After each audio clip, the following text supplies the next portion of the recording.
Christmas is supposed to be the most wonderful time of the year, right? Families gathering, gifts under the tree, snow falling outside. But for some people, Christmas became their worst nightmare, because what I'm about to show you are the most horrifying Christmas incidents ever recorded. From deadly fires that trapped entire families to freak accidents that turned celebrations into tragedies. These are the deadliest Christmas incidents that actually happened. And the worst part?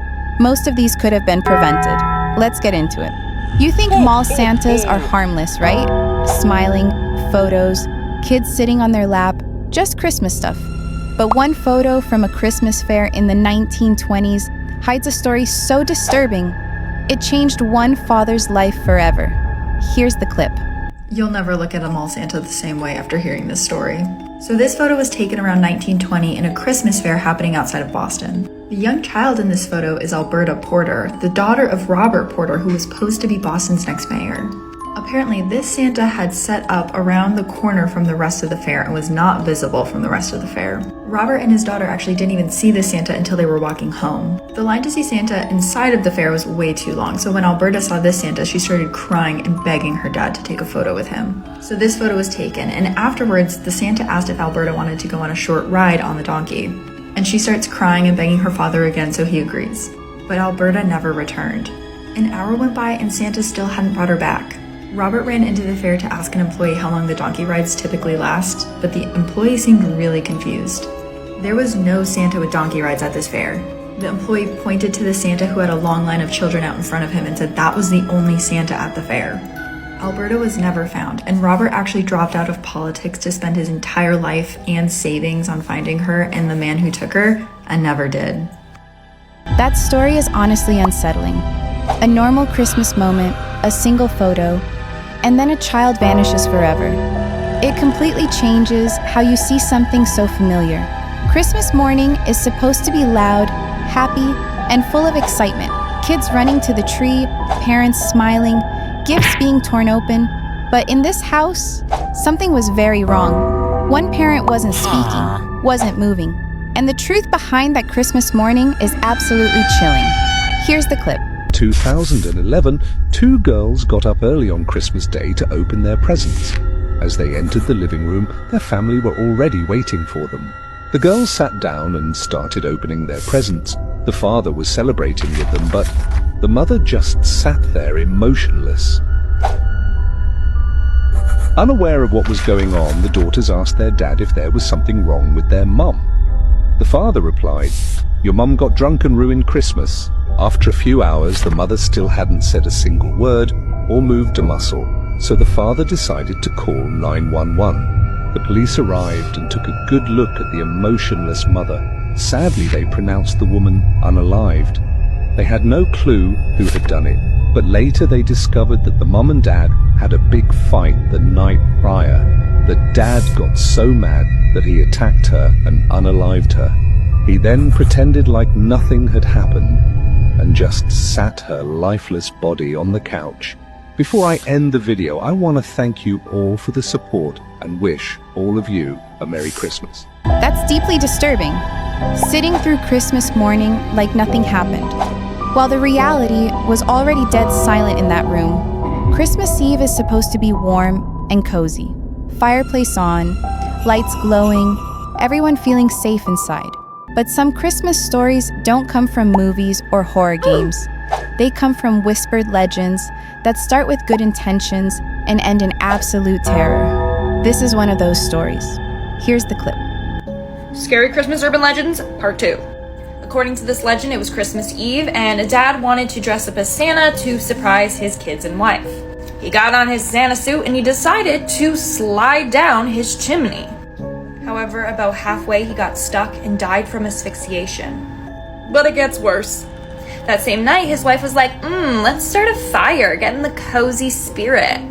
Shortly after, she realized a bad smell coming from the chimney. That's because it was her dead, burning husband.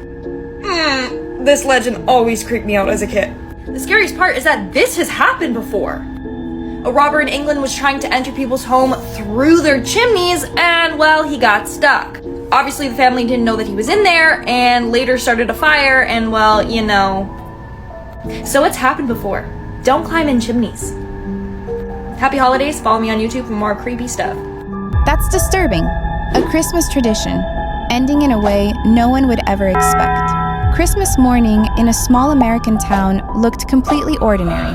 Families waking up, food being prepared, the holiday finally beginning. But inside one farmhouse, something was quietly set in motion that would shock the entire country. A respected family, a picture-perfect Christmas, and a sequence of decisions that turned the holiday into one of the darkest crimes in U.S. history. This is the Soden family case. Here's the clip. The Soden family massacre. On Christmas morning, December 25th, 1929, the rural community of Germantown, North Carolina awoke to celebrate the holiday. Among them was a farming family, respected tobacco farmers known for their hard work and seeming normalcy. The 43-year-old patriarch had recently taken his family to town for new clothes and a portrait, an unusual expense for a farming family during the Depression. At approximately 1 p.m., the father called his oldest son, sending him on an errand to purchase ammunition in town. This deliberate act would save his life. With his oldest son gone, the father began an organized sequence of violence that shocked the nation. He first encountered his daughter as she prepared Christmas dinner. He raised his 12-gauge shotgun and fired at point-blank range into the back of her head.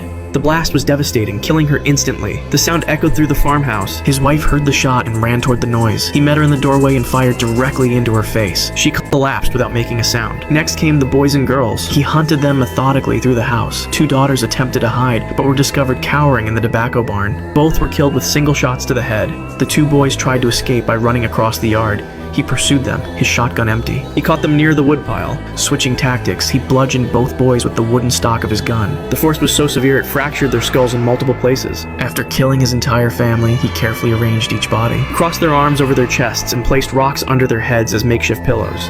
The bodies were positioned as if prepared for burial. He then walked into the nearby woods, sat against a tree, and fired a single shot through his own temple. That case is deeply unsettling. Christmas didn't just end that day, it was erased. This photo looks like a normal moment in competitive skiing. A young athlete, full speed, chasing a future that looked incredibly bright. But hidden in this single second is a mistake so small, yet so unforgiving, that it ended everything instantly. This isn't just a sports story. It's a reminder of how thin the line is between victory and disaster. Here's the clip. This picture is seconds before disaster for Gernot Reinstadler. He was an Austrian skier in the 1990s. He had a very, very prominent and bright future ahead of him. He leaned a little too far forward with his weight and crashed into the plastic netting at full force. One of his skis got stuck in the plastic netting and his leg almost tore off, and there was a 30-foot trail of blood. Immediately after, he was rushed to the operating table. He received surgery and a ton of blood transfusions, but nothing was able to save him. He had suffered such intense internal injuries, he was just a goner at that point. Surgeons literally fought for 6 hours to save his life. Reinstadler was also only 20 years old at this time. This highlighted the dangers of safety in skiing. It also highlighted the ridiculousness of the qualification. A lot of these young athletes will overextend themselves to try to qualify, and this was a prime example. He jumped way too long and extended his weight way too forward, leading to his death. Now, regardless of safety precautions, sure, stuff like this will happen, but it's just very unfortunate and super gruesome. Let me know your thoughts in the comment section below, and as always, these videos are for informational purposes only. Alright everyone, that brings us to the end of today's video. These stories are hard to watch, but they matter, because behind every incident is a real person, a real life, and a moment that changed everything. If any of these stories stuck with you, take a second and let me know which one hit the hardest in the comments. And if you want more deep dives into real events like these, make sure to like and subscribe. Stay aware, stay safe, and I'll see you in the next one.